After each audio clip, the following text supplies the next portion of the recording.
paz do Senhor para vocês. Não se estribe no seu próprio conhecimento, é o tema da mensagem. O texto é o Evangelho de João, no capítulo 7, no verso 24.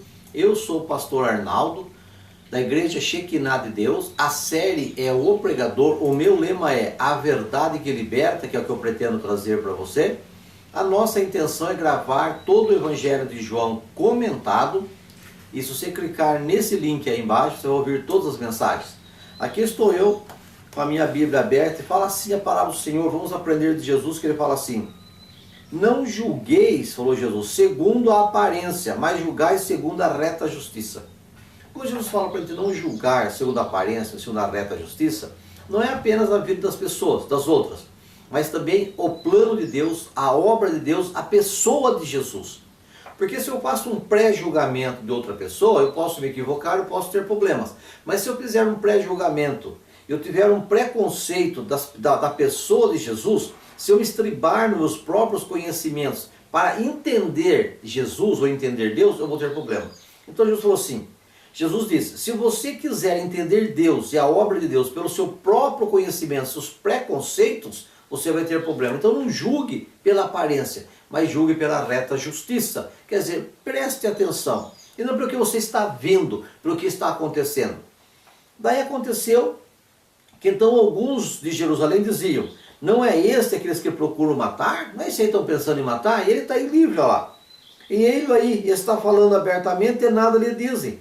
Porventura será... Sabe verdadeiramente os príncipes que esse é o Cristo? Será que os príncipes, os chefes da sinagoga, os religiosos, sabem que ele é o Cristo e não quer falar para nós? Que falam que ia matar o homem, ele está aí falando abertamente e ninguém faz nada?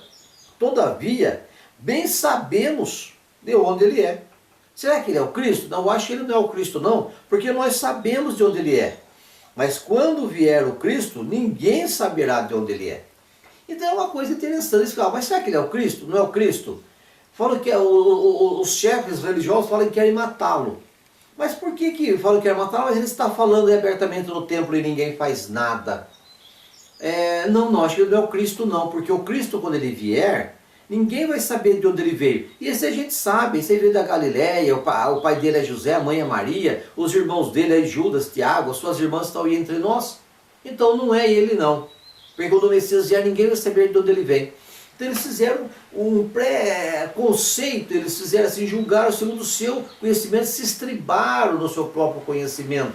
E eles puseram na cabeça deles que quando Cristo chegar para salvar o mundo, salvá-los, a nação de Israel, salvar o mundo, ele ia vir do nada e ninguém ia saber de onde ele veio e de onde ele foi. Igual Melquisedeque, sem princípio nem fim de genealogia. Ia chegar e ninguém ia saber.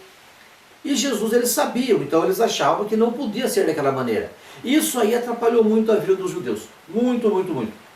Eles puseram na cabeça, por exemplo, que quando uma pessoa morria, o espírito ficava 3 dias em volta do corpo para depois ir embora.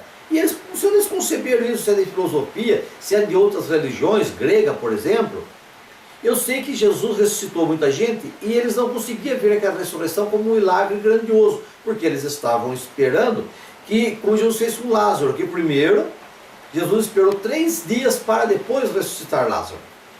Então Jesus às vezes até se torceu nos conceitos deles para que eles pudessem entender. E assim eles tinham muitos outros conceitos.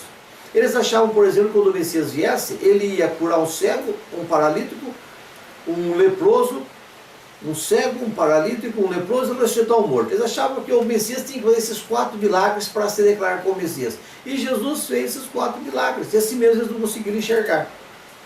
Então eram coisas que eles punham na cabeça. Moisés disse que Deus ia levantar o Salvador, o Messias, do meio deles, entre seus irmãos, disse Moisés. E eles liam isso, mas fizeram um preconceito. Então Jesus falou assim, olha, não julgue segundo o seu pensamento não, mas julgue pela reta justiça, não pela aparência, que Jesus estava sabendo. Então esse conceito que eles fizeram atrapalhou-os de ser abençoado, curado e salvo. Se nós fizermos preconceitos, estabelecermos regras de movimento para Deus agir, por exemplo, eu só aceito essa profecia se ela for assim, eu só aceito a pregação se for assim, eu só aceito se for aquele pastor que falar, eu só aceito se for dessa religião, eu só aceito se for dessa igreja, eu só aceito se for dessa água, eu só aceito se for falado assim, olha, Deus age assim, Deus age lá, nós não sabemos. Às vezes chega a pessoa e fala assim para mim, pastor, o que Deus pensa disso? Eu não sei, como é que eu vou saber o que Deus pensa? Como é que eu vou saber o que Deus pensa? Mas se Deus quiser agir, Deus age como Ele quiser. Eu tenho que ter o Espírito Santo para aceitar ou rejeitar e saber se o Espírito Santo está aprovando aquilo em mim. E tem muita coisa que Deus, que em mim é reprovado, uma atitude, uma ação, um agir é reprovado em mim, eu não aceito, mas para o outro aceita. Deus não é obrigado a agir da mesma maneira para com todos.